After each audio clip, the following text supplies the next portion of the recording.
राजकीय कला महाविद्यालय कोटा, संस्कृत विभाग, सत्र 2020-21 ऑनलाइन क्लासेस में आपका स्वागत है। एमए पूर्वार्ध के अंतर्गत आज हम चर्चा करने जा रहे हैं कवि कुलगुरु कालिदास, जो कि न केवल संस्कृत साहित्य में वरन विश्व साहित्य में अपना अप्रतिम स्थान रखते हैं। वे दृश्य और श्रव्य दोनों ही क्षेत्र के मूर्धन्य कलाकार हैं। उपमा कालिदासस्य से भला कौन परिचित नहीं है, जो उनकी एक अनूठी पहचान है। प्रकृति के अनुपम चितेरे महाकवि कालिदास ने खंडकाव्य, महाकाव्य, नाटक, साहित्य की जो विधाएं हैं, उनमें वे एक अमिट हस्ताक्षर हैं। साहित्यकार उनकी तुलना शेक्सपियर से करते हैं, परंतु मेरा मानना है कि कालिदास शेक्सपियर जैसे नहीं हैं, वरन ये कहा जाना चाहिए कि शेक्सपियर कालिदास जैसे हैं। आज उनके द्वारा रचे गए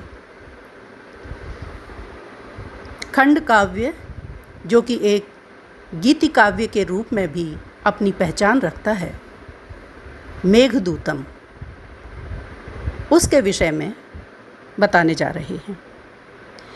मेघदूत, जिसके अंतर्गत एक यक्ष जो अपनी स्वामी की कोप दृष्टि का भाजन हो जाने के कारण उसके द्वारा अलकापुरी से निर्वासित कर दिया जाता है और 1 वर्ष तक उसे अपनी प्रिया यक्षिणी से अलग रहकर जीवन व्यतीत करना होता है।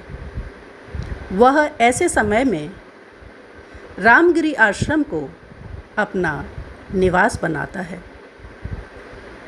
वहाँ पर जब वो रह रहा होता है, उसी समय वो देखता है कि आषाढ़ के पहले दिन एक मेघ पर्वत की चोटी पर बैठा हुआ उसे नज़र आता है। उसे देखकर एक कामी विरही के मन में अपनी प्रिया को लेकर जो मानवीय भावनाएं हैं, वे उमड़ घुमड़ कर उसे घेर लेती हैं और ऐसे समय में वह इस बात को भूल जाता है कि मेघ विभिन्न प्रकार की गैसों का एक सम्मिश्रण मात्र है, न कि इंद्रिय निपुण कोई चेतन प्राणी है। वह उसी को आधार बनाकर अपना जो मन के वेग हैं, उन सब को अपनी प्रिया तक पहुंचाने के लिए व्याकुल, बेचैन, उतावला हो उठता है और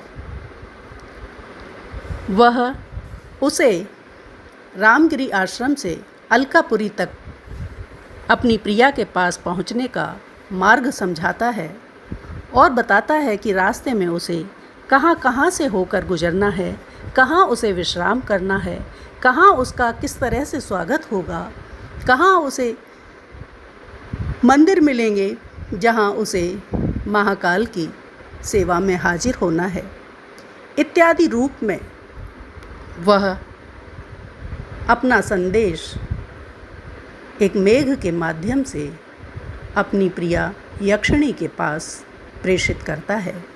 इसी का बड़ा ही मनोहारी और मन को छू लेने वाला वर्णन महाकवि कालिदास ने अपने मेघदूत में किया है, जिसका हम आज यहाँ अध्ययन करने जा रहे हैं। वह किस प्रकार से इस श्लोक में अपनी भावनाओं को व्यक्त करते हुए कह रहा है। यही कालिदास हमें बता रहे हैं कि कश्चित् कांता विरह गुरुणा स्वाधिकारात् प्रमत्तः शापेन अस्तं गमित महिमा वर्षभोग्येण भर्तुः यक्षश्चक्रे जनकतनया स्नानपुण्योदकेषु स्निग्धछायातरुषु वसतिं रामगिर्याश्रमेषु।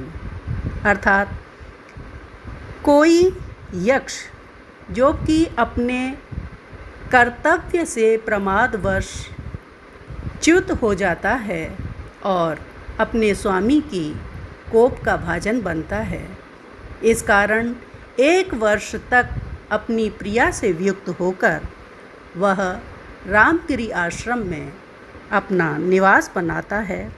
ऐसा रामगिरी आश्रम जहाँ के जो तालाब हैं, सरोवर हैं, वे जनक नंदिनी के स्नान करने से पवित्र हुए हैं और जहाँ की छाया जो है वो बहुत ही मसृण, कोमल, स्निग्ध है, वहीं पर वह 1 वर्ष तक निवास करता है। और इसी दौरान वह तस्मिन् अद्रौ कतिचित् अबला विप्रयुक्तः स कामी नीत्वा मासान् कनकवलय भ्रंशरिक्त प्रकोष्ठः आषाढ़स्य प्रथमदिवसे मेघम् आश्लिष्ट सानुं वप्र क्रीड़ा परिणत गज प्रेक्षणीयम ददर्श। उसने पर्वत की चोटी पर बैठे हुए एक मेघ को देखा। अपनी प्रिया से वियुक्त होकर वह नितांत कृश हो गया है। उसका कनक वलय भी वियोग के कारण कृश हो जाने के वजह से उसके प्रकोष्ठ से गिर गया है। इस प्रकार का यक्ष मेघ को देखता है। तस्य स्थित्वा कथमपि पुरः कौतिक आधान हेतुः अंतर्वाष्पचिरम् अनुचरो राजराजस्य दध्यौ मेघालोके भवति सुखिनो अपि अन्यथा वृत्तिचेतः कंठाश्लेष जयिनी जने किं पुनर्दूर संस्थे। उस मेघ के समक्ष कुछ समय तक अपनी ही आँखों में आंसुओं को रोके हुए उसने उसे देखा, क्योंकि मेघ को देखने के उपरांत जो प्रियजन होते हैं, प्रेमीजन होते हैं, उनके मन की स्थिति प्रायः अन्य ही प्रकार की हो जाया करती है।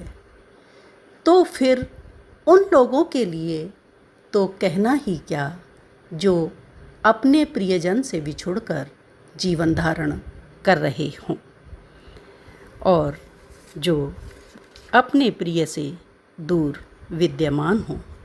उस मेघ को देखने के उपरांत प्रत्यासन्ने नभसि दयिता जीवितालंबनार्थी जीमुतेन स्वकुशलमयीं हारयिष्यन् प्रवृत्तिं सह प्रत्यग्रही कुटज कुसुमयी कल्पित अर्घाय तस्मै प्रीतः प्रीति प्रमुख वचनम स्वागतम व्याजहार।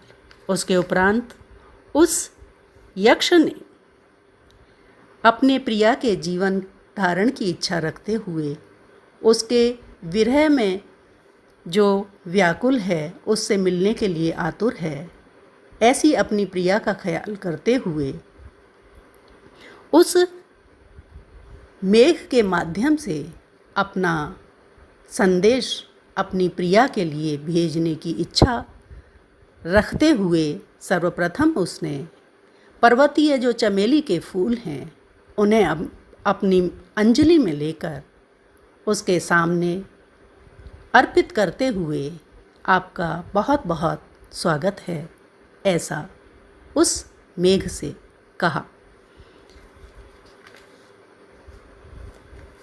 उस समय धूमः ज्योतिः सलिलमरुतां सन्निपात क्व मेघः संदेशार्थः क्व पटुकरिणै प्राणिभिः प्रापणीयः इत्यौत्सुक्याद् अपरिगणयन् गुह्यकस्तं ययाचे कामार्ता हि प्रकृतिकृपणाः चेतना चेतनेषु।